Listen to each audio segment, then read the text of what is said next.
Well, unfortunately, that may doom us all, and not in the long-distance future.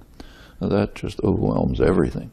It's the first time in human history when we not only we have the capacity to destroy the conditions for decent survival, and it's already happening. I mean, just take a look at species destruction. Species destruction now is estimated to be at about the level of 65 million years ago, when an asteroid hit the Earth and ended the period of the dinosaurs, wiped out huge numbers of species. Same level today, and we're the asteroid. And if you take a look at what's happening in the world, I mean, if anybody were looking at this from outer space, they'd be astonished. I mean, there are sectors of the global population that are trying to impede the catastrophe. There are other sectors that are trying to accelerate it.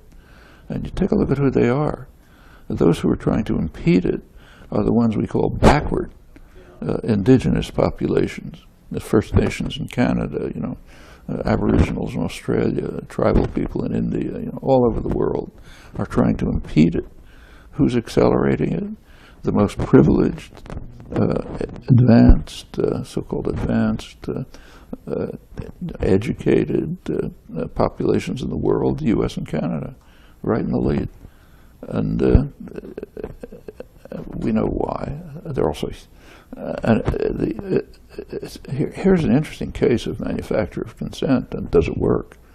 You take a look at international polls on global warming. Americans who are the most propagandized on this. I mean, there's huge propaganda efforts to make you believe it's not happening. They're a little below the norm, but so there's some effect of the propaganda. It's stratified. If you take a look at Republicans, they're way below the norm. But what's happening in the Republican Party all across the spectrum is very striking. So, for example, about 2/3 of Republicans believe that there were weapons of mass destruction in Iraq, and all sorts of other things. So it's stratified, but there's some impact of the propaganda, but not overwhelming. Most of the population still regards it as a serious problem. There's actually an interesting article about this in the Columbia Journalism Review, which just appeared, current issue, the lead critical review of journalism. They attribute this to what they call the doctrine of fairness in the media.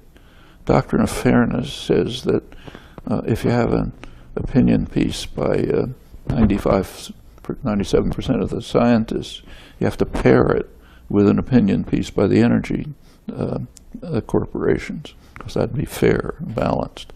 There isn't any such doctrine.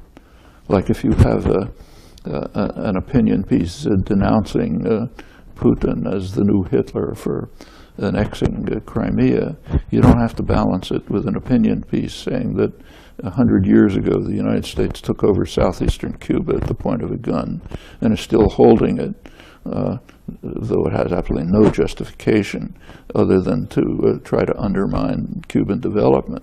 Whereas in contrast, whatever you think of Putin, there's reasons. You don't have to have that. You have to have fair and balanced when it affects the concerns of private power, period.